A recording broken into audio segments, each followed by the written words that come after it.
बहू के पलटते ढंग। पुणे में रहने वाली शीना के ससुराल में सिर्फ 3 लोग थे। इस वजह से घर में ज्यादा काम नहीं होता था, तो वो दोपहर तक अपना सारा काम खत्म कर लेती थी। लेकिन उसके बाद वो बोर हो जाती। इस वजह से उसने शिनचैन कार्टून देखना शुरू कर दिया, जो धीरे धीरे उसके व्यवहार पर इतना इफेक्ट करता गया कि वो खुद भी शिनचैन जैसी ही बातें करने लगती है। एक रात डिनर करते हुए, अरे बहू जरा अचार तो देना। ओहो ससु माँ, आपसे इतना काम भी नहीं होता। इस तरह तो आप जल्दी जल्दी बुढ़िया हो जाओगी। अरे शीना, ये तुम कैसे बात कर रही हो? आपको तो कुछ भी समझ में नहीं आता। ये शीना का शिनचैन स्टाइल है। ऐसा बोलकर शीना वहाँ से चली जाती है। अगली सुबह शीना सबके उठने से पहले ही घर का काम खत्म करके कार्टून देखने बैठ जाती है। अरे वाह बहू, कमाल ही कर दिया, इतनी जल्दी सारा काम खत्म कर दिया। बस भी कीजिए, अब मैं इतनी भी कुछ खास नहीं। ओफो, तुम और तुम्हारे शिनचैन का भूत, जाने कब नॉर्मल इंसान की तरह बात करोगी। मॉम, आप तो बस मुझसे जलती रहती हैं। आपको क्या पता मेरी लाइफ कितनी मुश्किल है। अच्छा छोड़िए, अब मैं शॉपिंग के लिए जा रही हूँ। हाँ, तो ये है तुम्हारी मुश्किल लाइफ। शीना शॉपिंग करने मार्केट पहुँच जाती है, जहाँ उसे जय के ऑफिस की एक लड़की मिलती है। हेलो, आप जय की वाइफ है ना? हेलो, मेरा नाम शीना है। मैं 26 साल की हूँ और मुझे शिमला मिर्च बिल्कुल भी पसंद नहीं है, पर शिमला जा सकती हूँ। हाँ। शीना की बात सुनकर लड़की आगे कुछ बोले बिना वहाँ से चली जाती है। कमाल है, आजकल के बच्चों को इंटेलिजेंट लोगों से बात करना आता ही नहीं। शीना शॉपिंग करके घर वापस आती है, जहाँ सास और जय साथ बैठकर आइसक्रीम खा रहे होते हैं। मैं कितने मतलबी लोगों के बीच रह रही हूँ। एक छोटी प्यारी बच्ची के बारे में सोचे बिना सब आइसक्रीम खाने बैठ गए। अब इतना नाटक करने की जरूरत नहीं है, तुम्हारी आइसक्रीम फ्रिज में रखी है, खा लो। आइसक्रीम, मैं आ रही हूँ। इसी तरह दिन बीतते हैं। अभी तक तो घर में सारे लोग शीना की हरकतों से परेशान हो चुके होते हैं। एक शाम उनके घर पड़ोस के अंकल आते हैं, जिन्हें देखते ही शीना बोल पड़ती है। हेलो अंकल, आज आप यहाँ? ये कह रही है आप यहाँ बैठिए, हम अभी आते हैं। ऐसा बोलकर शीना की सास उसे लेकर रसोई में चली जाती है। अरे वो तुम्हारी पापा की उम्र के हैं, उनकी इंसल्ट तो मत करो।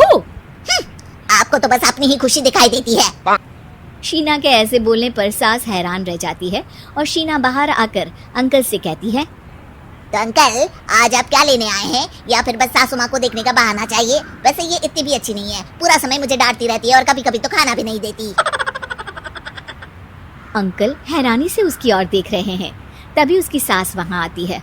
अरे शीना, इतना झूठ मत बोलो, मैंने मजाक मित्र चैनल पर आपका स्वागत है। यहाँ आपको मिलेंगी बेहतरीन हिंदी कहानियाँ, तो इंतजार किस बात, भी सब्सक्राइब करें और हाँ, शेयर करना ना भूलें। धन्यवाद।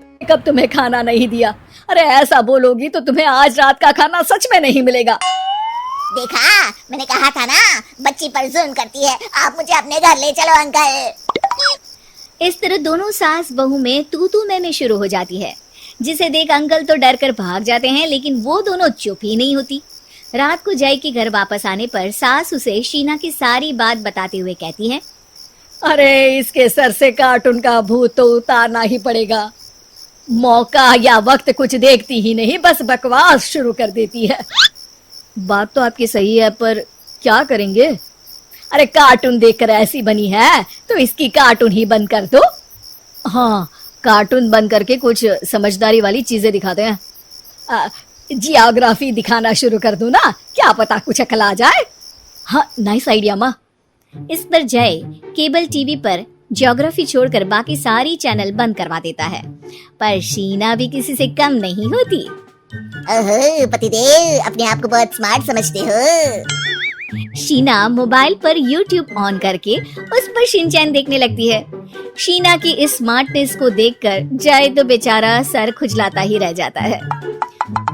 हमने इसे जरूरत से ज्यादा अंडर एस्टिमेट कर दिया, अब क्या करें माँ? अरे इंटरनेट बंद करवा दे बेटा। शीना को कार्टून की दुनिया से बाहर निकाल वापस इंसान बनाने के लिए अब जय इंटरनेट भी बंद करा देता है, जिससे शीना परेशान हो जाती है। सब मेरी खुशी से जलते हैं, पर अब क्या करूं? शीना सोच में पड़ जाती है, लेकिन कोई आइडिया नहीं मिलता, जिस पर मजबूरी में वो ज्योग्राफी देखना शुरू कर देती है। हाँ, लगता है अब कुछ ही दिनों में इसके सिर से शिनचैन का भूत उतर ही जाएगा। हाँ बेटा, उम्मीद तो यही है। दिन बीतते हैं और घर में सब शीना के बोलने का इंतजार करने लगते हैं, लेकिन शीना टीवी में ऐसी खो जाती है कि उससे पूछे सवालों का हाँ या ना के अलावा और कुछ जवाब ही नहीं देती। देखते ही देखते हफ्ता बीत जाता है, तो सब्र का बांध तोड़ते हुए जय टीवी बंद कर खुद ही शीना से बात करने बैठ जाता है।